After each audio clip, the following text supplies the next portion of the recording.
Friends நான் உங்கள் பிரகாஷ். இன்னைக்கு நம்ம என்ன பண்ண போறோம்னா வீட்லயே சிம்பிளா பரோட்டா எப்படி செய்யறது, பரோட்டாக்கு சிம்பிளா குருமா எப்படி செய்யறதுன்றது நீங்க ஃபுல்லா பார்க்க போறோம். வாங்க வீடியோக்கு போலாம். இப்போ நம்ம பரோட்டாவுக்கு மாவு பிசைகிறதுக்கு ஃபஸ்ட்டு முட்டையை ஆட் பண்ணிக்கலாம். உங்களுக்கு நான்வெஜ்னால் முட்டையை ஆட் பண்ணிக்கோங்க, வெஜ் வேணும்னா மில்க் ஆட் பண்ணிக்கலாம். இப்போ நம்ம நான்வெஜ்ஜுன்றதுனால நாங்கள் முட்டையை ஆட் பண்ணிக்கணும். முட்டையை ஆட் பண்ணிவிட்டு அடுத்து சால்ட் ஆட் பண்ணிக்கலாம். சால்ட்டு தேவையான அளவுக்கு போட்டுக்கோங்க.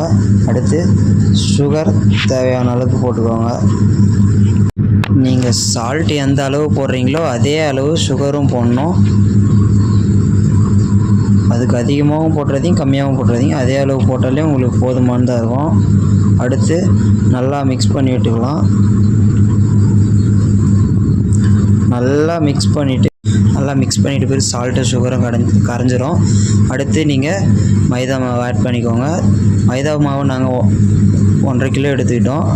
உங்களுக்கு தேவையான அளவு நீங்கள் எடுத்துக்கோங்க. 1 கிலோவுக்கு 1 எக்கு போடலாம். நாங்கள் 1.5 கிலோ மாவு ஆட் பண்ணியிருக்கோம். எக்கு ஆட் பண்ணுறதுனால நல்லா சாஃப்ட்னஸ் கிடைக்கும். அதே போல் ஆயிலும் ஆட் பண்ணிக்கோங்க. 1 கிலோவுக்கு 100 ml ஆயில் ஆட் பண்ணிக்கலாம். ஆயில் ஆட் பண்ணிவிட்டு தண்ணி ஊற்றி நல்லா சாஃப்ட்னஸ் வர அந்த பதத்துக்கு நல்லா பிசைஞ்சு எடுத்துக்கலாம். நல்லா பிசைவோம். கொஞ்சம் கொஞ்சமாக தண்ணி சேர்த்து நம்ம நல்ல பதத்துக்கு பிசைஞ்சு எடுத்துக்கலாம். ரொம்ப டைட்டாகவும் இருக்கக்கூடாது, ரொம்ப லூஸாகவும் இருக்கக்கூடாது. அந்த பரோட்டா விசுறதுக்கு தகுந்த மாதிரி ஒரு பதத்துக்கு நம்ம பிசைஞ்சு எடுத்துக்கலாம். கொஞ்சம் கொஞ்சமாக தண்ணி ஆட் பண்ணி பிசைஞ்சிங்கன்னா தான் கரெக்டான அந்த ஒரு பதம் இருக்கும். நீங்கள் ஒரே அடியாக தண்ணி அதிகமாகவும் ஊற்றி பிசைஞ்சிடாதீங்க, கம்மியாகவும் ஊற்றி அந்த பிசைஞ்சிடாதீங்க. கரெக்டான அளவு ஊற்றி பிசைஞ்சு எடுத்துக்கோங்க மாவை.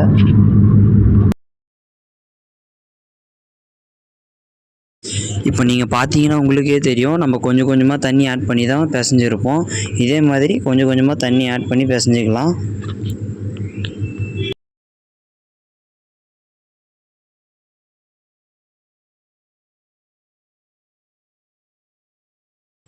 இப்போ பாருங்கள், நம்ம தண்ணியை கொஞ்சம் கொஞ்சமாக ஆட் பண்ணி தேவையான அளவுக்கு பிசைஞ்சாச்சு. போதுமான அளவுக்கு இப்போ பிசைஞ்சாச்சு. அது நல்ல ஒரு பால் மாதிரி உருட்டிட்டு அதை ஒரு நல்ல கவர் போட்டு அது கவர் பண்ணி ஒரு மணி நேரம் ஊற வச்சிடலாம். அது நல்லா 1 மணி நேரம் ஊறணும். நல்லா ஊறினா மட்டும்தான் அந்த மாவு நல்லா ஒரு சாஃப்ட்னஸும் இருக்கும், நல்லா இருக்கும் விசுறதுக்கும். இப்போ நம்ம மூடி வச்சிடலாம். ஃப்ரெண்ட்ஸ் இப்போ நம்ம மாவு பிசைஞ்சு வச்சு 1 மணி நேரம் ஆயிடுச்சு. அதை எடுத்து இப்போ நம்ம நல்லா பீடா பிடிச்சி வச்சுக்கலாம். பீடா பிடிச்சிட்டு அதுக்கப்புறமா அதை என்ன பண்ணுறது பார்க்கலாம் வாங்க. நல்லா ஊறிட்ட பிறகு இந்த மாதிரி ஒரு முறை பிசைஞ்சு எடுத்துக்கலாம். பால் மாதிரி உருட்டி வச்சுக்கலாம். பாருங்கள்,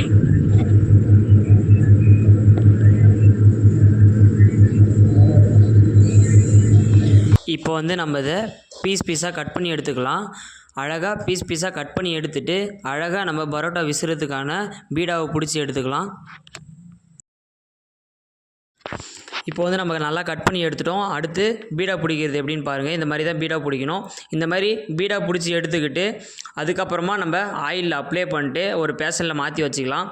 அந்த பேசனில் மாற்றி வச்சுட்டு அது ஒரு அரை மணி நேரம் நல்லா ஊறிட்ட பிறகு அதுக்கப்புறமா பரோட்டா செய்ய நம்ம விசிறி எடுத்துக்கலாம்.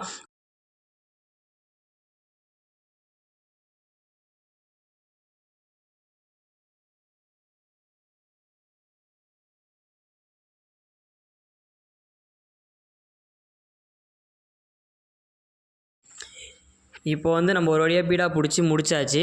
இப்போ அதை ஆயில் அப்ளை பண்ணிட்டு ஒரு பேசனில் மாற்றி வச்சுக்கலாம். அது ஒரு அரை மணி நேரம் நல்லா ஊறின பிறகு அதை நம்ம தேய்ச்சிட்டு விசிறி எடுத்துக்கலாம். விசிறி எடுத்துகிட்டு அதுக்கப்புறமா நம்ம கல்லில் போட்டு எடுத்துக்கலாம்.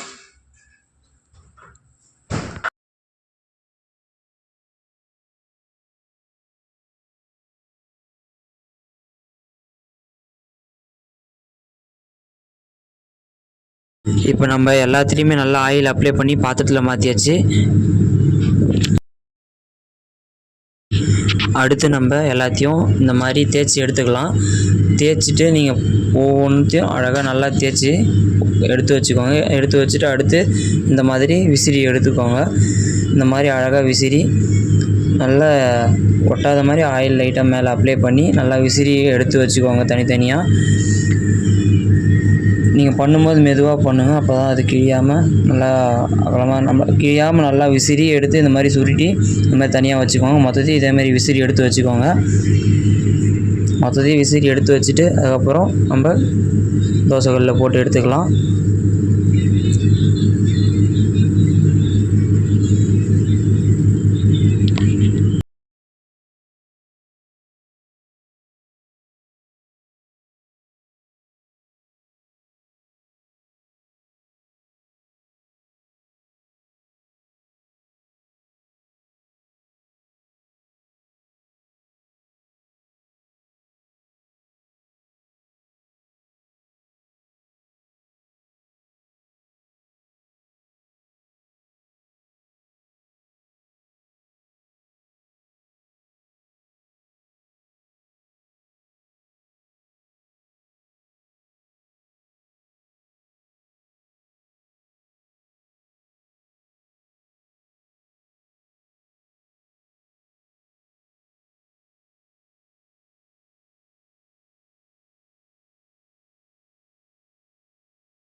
நம்ம இப்போ ஒரு வழியாக எல்லாத்தையும் விசிறி முடிச்சிட்டோம்.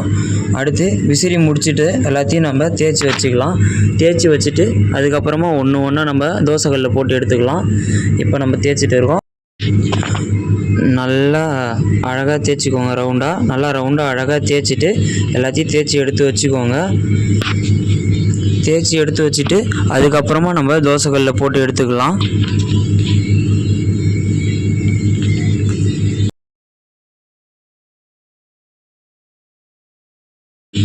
இப்போ நம்ம ஒரு வழியாக எல்லாத்தையும் தேய்ச்சி முடிக்க போகிறோம். எல்லாத்தையும் தேய்ச்சி முடிச்சாச்சு. இந்த மாதிரி அழகாக எடுத்து வச்சுக்கோங்க. எடுத்து வச்சுட்டு அடுத்து தோசைக்கல்லில் அழகாக ஒன்று ஒன்றா போட்டு எடுத்துக்கோங்க. உங்கள் வீட்டில் இதை விட பெரிய கல்லாக இருந்தால் கூட அதில் உங்களுக்கு எத்தனை போட முடியுமோ அத்தனை போட்டு எடுத்துக்கோங்க. எங்கள் வீட்டில் ஒன்று தான் போட்டு எடுக்க முடியும். அதெல்லாம் நாங்கள் ஒன்று ஒன்றா போட்டு எடுத்துக்கிட்டோம். இதேமாரி அழகாக ஒன்று ஒன்றா போட்டு எடுத்துக்கோங்க.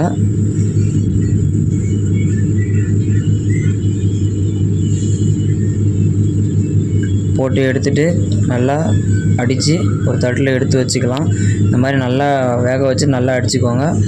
நல்லா அடிச்சிங்கன்னா தான் நல்லாயிருக்கும், பார்க்குறதும் நல்லாயிருக்கும், சாப்பிடவும் நல்லாயிருக்கும். இதுமாதிரி தட்டில் எடுத்து வச்சுக்கலாம் தனியாக.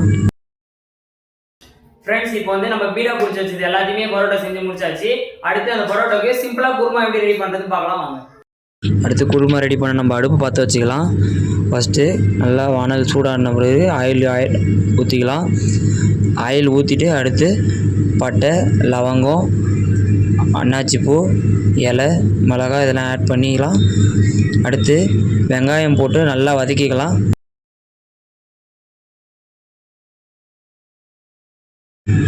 இஞ்சி பூண்டு பேஸ்ட்டு லைட்டாக சேர்த்துக்கலாம் தேவையான அளவுக்கு. ஓரளவு வதங்கிட்ட பிறகு வெங்காயம் ஒரு பாதி அளவுக்கு நல்லா வதங்கிட்ட பிறகு நம்ம இஞ்சி பூண்டு பேஸ்ட் ஆட் பண்ணிக்கலாம். இஞ்சி பூண்டு பேஸ்ட்டு போட்டு நல்ல ஒரு ஸ்டேஜ் நல்ல ஒரு கலர் மாறின போது அந்த ப்ரௌன் கலர் நல்லா இஞ்சி பூண்டு பேஸ்ட் மாறி இந்தமாரி ப்ரௌன் கலர் வரும்போது நம்ம தக்காளியை சேர்த்துக்கலாம். தக்காளி சேர்த்துட்டு லைட்டாக உப்பு போட்டு வதக்கிக்கலாம். அப்போ தான் நல்லா தக்காளி சீக்கிரமாக வதங்கும். நல்லா வதக்கி ஒரு பிளேட்டில் மாற்றி எடுத்து வச்சுக்கலாம். பிளேட்டில் மாற்றி எடுத்து வச்சுட்டு கொஞ்சம் நேரம் நல்லா ஆற வச்சுக்கலாம். ஆற வச்சுருவோம். இதை நல்லா ஆற வச்சுட்டு இதை கொஞ்சம் நல்லா அரைச்சி எடுத்துக்கணும். அப்புறம் நம்ம தேங்காய் தேவையான அளவுக்கு அரைச்சி எடுத்துக்கணும். இப்போ தட்டில் மாற்றியாச்சு. இது நல்லா அரைச்சி எடுத்துக்கலாம். வாங்க, எண்ணெய் ஊற்றிட்டு அதில் பட்டை, ஏலக்காய், லவங்கம் இதை மட்டும் சேர்த்துக்கலாம். அடுத்து வெங்காயம் போட்டுக்கலாம். வெங்காயம் போட்டு நல்லா வதக்கிட்டு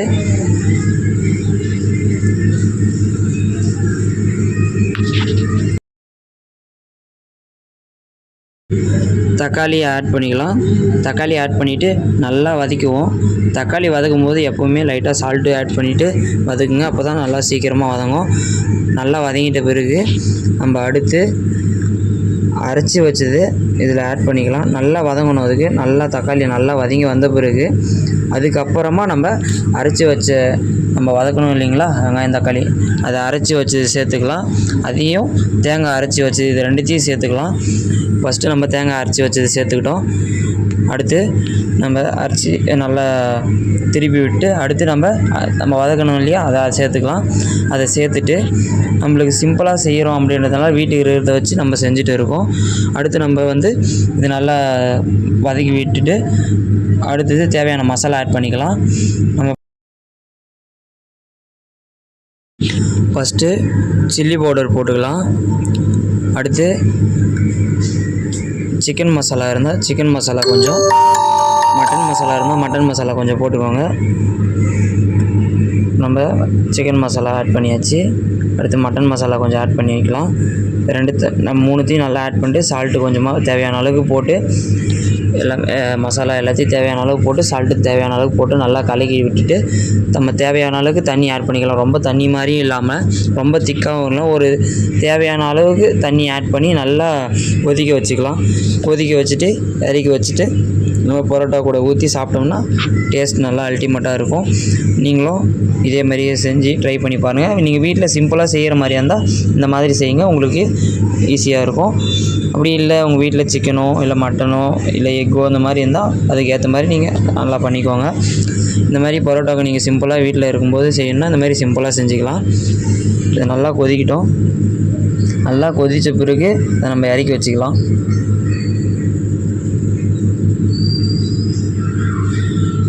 இப்போ நம்ம தண்ணி நல்லா தேவையான அளவுக்கு ஆட் பண்ணிவிட்டோம். அது நல்லா கொதித்த பிறகு நம்ம அதை இறக்கி வச்சுட்டு நம்ம பரோட்டா கூட சாப்பிட்டுக்கலாம்.